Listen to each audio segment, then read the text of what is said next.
Well, gentlemen, Yes, sir.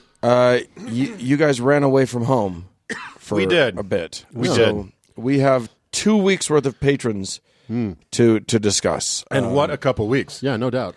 Yeah, we did sort of put out the challenge to make our lives miserable with patrons. Yes. And we're lousy with them. And it literally happened. Yes, So thank you so much, everybody. Yeah. it's Thank our you, kind of thank you, misery, thank you. for sure. Yeah. So we have a bunch of people to thank, including several folks who are going to be rewarded on this episode. So first, we're just going to say thanks so much to Larry, Gus Bus, Cleopatra, Andrew. I'm skipping all the ones that we have to give stuff to. Linda, Devin. Let's see. Rob, Patrick, Steve, and English Joe. English Joe. So thank you guys so much. These are all people who are giving to us as patrons. But we do for higher level donors we owe things. So first, we're going to give personalized saints Yeah. made up on the spot. All right. I hope you guys haven't planned ahead or anything. Well, I just kind of channel it. I just feel it. Right. Okay. So Uncle Mark, channel 1 for Canaan. Canaan. Boy, it should. I mean, Canaan obviously is a sinner who has a graven god before God. Okay. So he's going to need or he or she are going to need the intercession of a very powerful saint. And I didn't want to have to break this one out, but clearly It's time. it's time. So this is Saint Yabuddy of the City of Industry. Okay. Yeah, which is a beautiful town if you've never been. And Saint Yabuddy is the patron saint of the Birkebeiner. And that amazing, barn solo dance in Footloose where a gymnast dressed up as Kevin Bacon is just kind of going through some shit and thinking through some shit. I love it. Yeah, that thing. So Okay. yeah. Wow. Yeah, so congratulations, Canaan. Canaan, Canaan. you're rocking and rolling with that one. We also need to give Curtis a saint now, and I'm going to give that one to you, Douglas. Holy, Curtis? Yeah. All right. Curtis is going to be needing the blessing of Saint Edgar Allan Postmark, Okay. Yeah. who is obviously, as Curtis knows, the patron saint of on-time mail. Oh. And, oh, God, what else is he a patron saint of? You just got to feel it. You just got to feel it. I guess it's Mr. Macy's Suicide and Boogie Nights. He's got to have a patron saint. Yeah. Yeah, that was a great moment. Okay. Great. And I will have to give Jamie a saint, and Jamie's saint is going to be Saint Rufus of München in Germany. Genau, yeah. And Saint Rufus is the patron saint of concrete and porcelain tile, as well as the patron saint of roofers and lion tamers. That's a good one. There you go. So there you go. Strong saint. Yeah. Lots of construction, and then that one little circus bit at the end there. They're very similar. You'll figure out why they make sense when you understand his martyrdom. Oh, well, yeah. I mean, clearly Jamie knows. It was a very complicated martyrdom. Jamie knows what's going on. There are 2 more people that need extra super thinking. This is our first double heaven ever. Is it? Cow. I don't think so. I haven't paid enough attention. I don't know what you people are doing. So yeah. So anyway, both of you guys, fellas, have come up with saints. I'm going to assign the first one. Tom's heaven goes to Mark. So I really put a lot of love into this, Tom. So I hope you feel it. So, Tom, after life fades from your body so very, very many years from now, you enter a long, deep void of darkness and solace, and your consciousness flees your increasingly lifeless mind. And you have an inkling that maybe those damned atheists were right. And maybe we do just fade to black, away from the pain and the noise and the light, a non-eternity of non-being, a peace we can't experience but become part of forever. The beauty of this forever is sublime as you slowly deperson forever and ever. The end. And that's it. Congratulations. In that final moment, when your atoms are joining the great subterranean silence of the cool earth, you suddenly hear 3 tones in succession. Doom, deem, doom. What the fuck?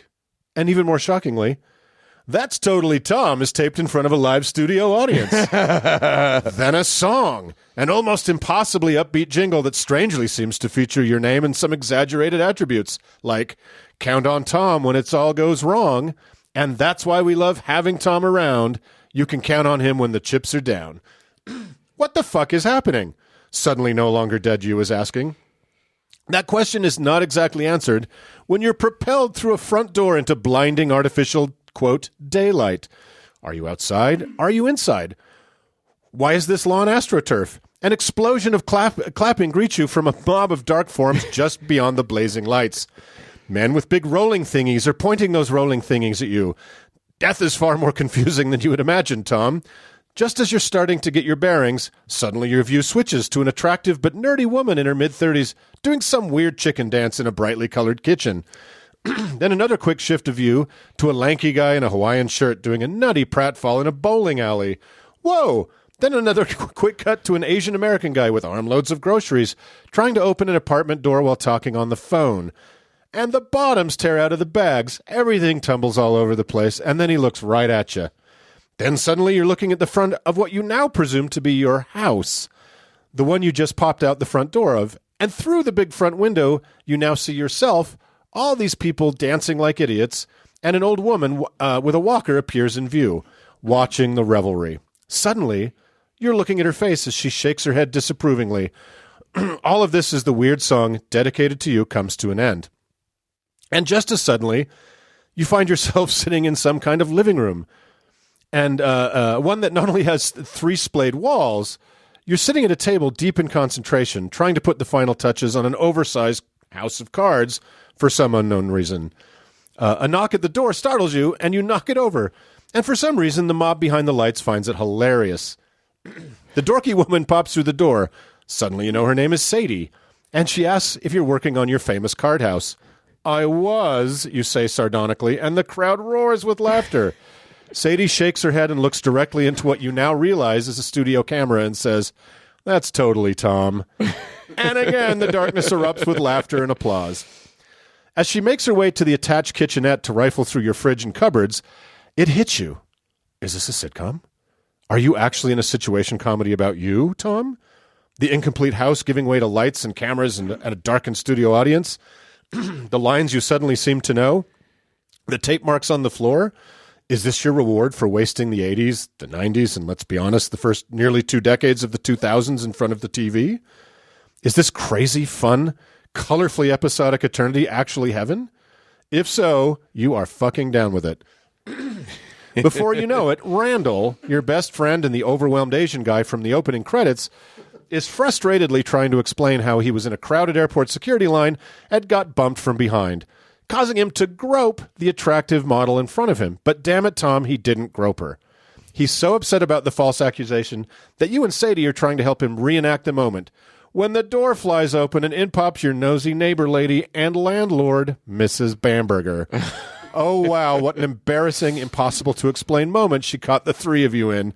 She turns to one of the cameras and groans, "That's totally Tom." A little later... Wait a minute. I was really hoping for a Randall. All right, fine. Oh, it can be there, too. A little later, the 3 of you are trying to unwind by playing a game of charades, when that irascible Jarvis comes through the door with, of all things, a tuba. He insists his neighbors won't let him practice in his studio anymore, so naturally, your living room is his only option. What's with this guy? Before you know it, that annoying semi-recurring character Barnaby has shown up with his accordion because Jarvis told him it would be cool after his co-op told him he couldn't practice there either. It's just too crazy. But rather than trying to beat them, you join them, as you always do, Tom, and you bring out your bongos. The ones that drive Sadie crazy, and you join the madness. That's totally Tom, you guys. And after all the hijinks are said and done, and the group of you standing in the evening light in your soundstage front yard, and the thing you had wished for the most in this syndicated heaven actually happens, You do the jump freeze frame and hang there as the end credits roll. It's glorious. And in that momentary, delicious suspended animation, you know a few seconds of peace. But never mind the momentary peace. There's that doom-dee-doom again. Holy balls, it's another episode, Tom. You can't believe your luck at being cast as the lead in your own forever sitcom. Oh my God, the same amazing show jingle about what a dependable friend you are. Those same crazy castmates of yours that feel as real as any friends you had back in No Fun Mortal Life. And here you are again in your living room. You're building a ship in a bottle. Sadie bursts in all wrapped up in a blanket, shivering like crazy because she's got the flu. Oh, no, you're a hilarious, famous germaphobe, Tom. You run one way, but then Jarvis bursts in the back door wrapped up in more blankets. He's sicker still. Before you know it, your house looks like a Civil War field hospital with those two, Randall, Barnaby, his annoying friend Max, and even old Mrs. Bamberger stretched out everywhere.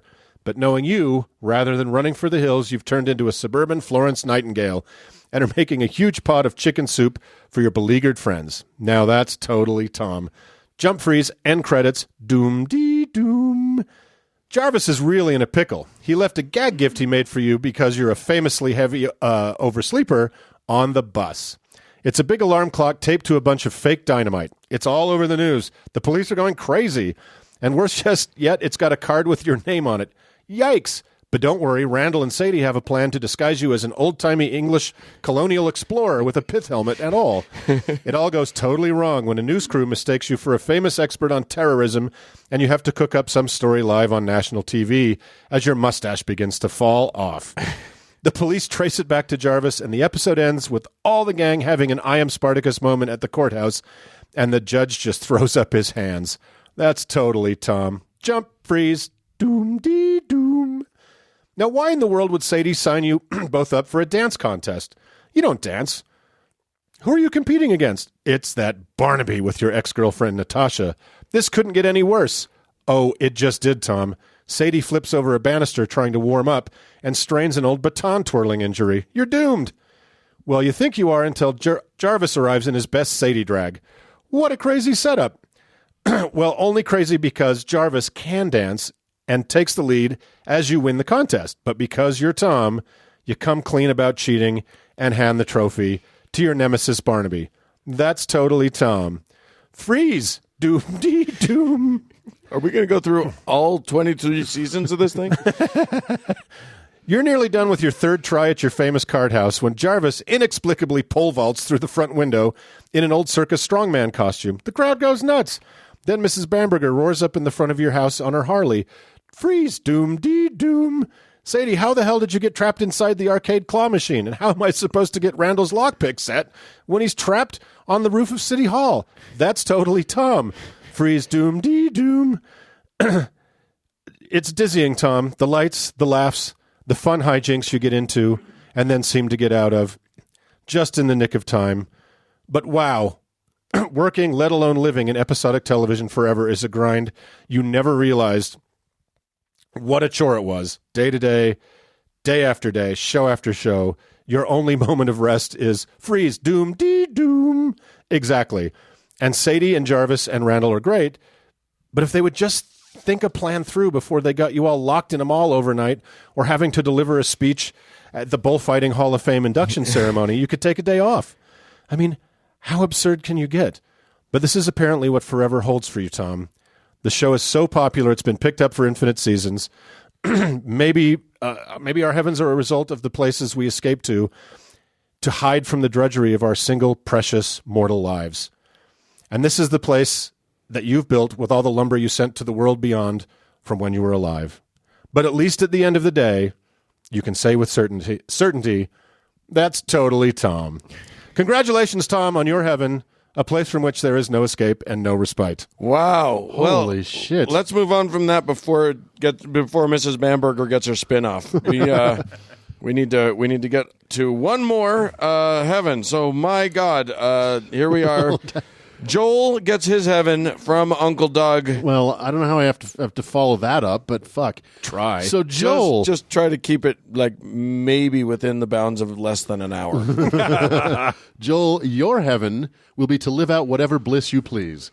Whether it's an eternity of contemplative solitude pondering over the artistic works of all sentient life in the universe, past, living, or future, or whoring it up with the same panoply of sentient life, or hell, whatever pan-galactic bestiality tickles your fancy. Freed from this mortal coil, you will no longer be bound by the laws of physics and can travel amongst the heavens in the twinkling of an eye. You can watch stars form in the Horsehead Nebula in the morning, pass through a black hole for lunch, and visit the home planet of Grimace for dinner. One caveat is that all of it, whether pondering the meaning of the Neptunian composer Briscus Oris Bam Bam Windus's 95th Symphony, the surprisingly subtle needlework of Lord Xenu, or the spine-crushing slam poetry of Paul and Nancy Millstone Jennings of Sussex, England, you must do it all to the soundtrack of Billy Joel. Oh, Joel, this may sound positively lovely if you were to assume that you were exploring the depth and breadth of the known and unknown universe to Monsieur Joel's early oeuvre from records such as Piano Man, Cold Spring Harbor, or The Stranger, but unfortunately you will have to sweep through the Crab Nebula and drift between the galaxies to 1993's River of Dreams and, God forbid, 1989's Stormfront. And before you try and defend the latter album, just remember that you will have to approach every star in the universe to the dissonant and outdated tones of We Didn't Start the Fire. And although you might be a fan of that song, remember, there are 1 billion trillion stars in the universe. Will I have access to the live albums, you may be asking? The answer is no. That could be a blessing. Although you can stand at the edge of time and space and gaze into the unknown, Billy Joel's door-busting recordings from Shea Stadium and Madison Square Gardens are off limits to you. How about the compilations? Well, Joel, in the words of one of those songs you will not have access to, you ought to know by now. So, Joel, prepare yourself for your coming godlike status as the universe is laid out before you like your own personal playground, all set to the soundtrack of the Jack Kemp campaign. And if you're tempted to familiarize yourself with the second half of BJ's career, I would not recommend it. After all, you only have one life to live here on Earth. You will have an eternity to spend with your namesake's lesser records. Enjoy. Oh. Well, that's going to last for the longest time. See what I did there? Hey-o! Uptown Girl. I did it. You did one. I did one. Well, listen, everybody, I'm sorry you had to endure all of that nightmarish bullshit, but thank you so much, you guys. This was a great week. We do it with love, and it's because we are so appreciative of everything that you guys do. If you would like to be recipient of our adoration and forever love, you can do so by going to howtoheretic.com, click on the Patreon thing, whatever the link is, and just sign up. It's easy. And money. And if you can't do that, and in addition to that, if you can do it, please go to wherever you can give us a 5-star review. Do that early and often, and it will spread more love all over the place. So, all right. Love you. Let's move on.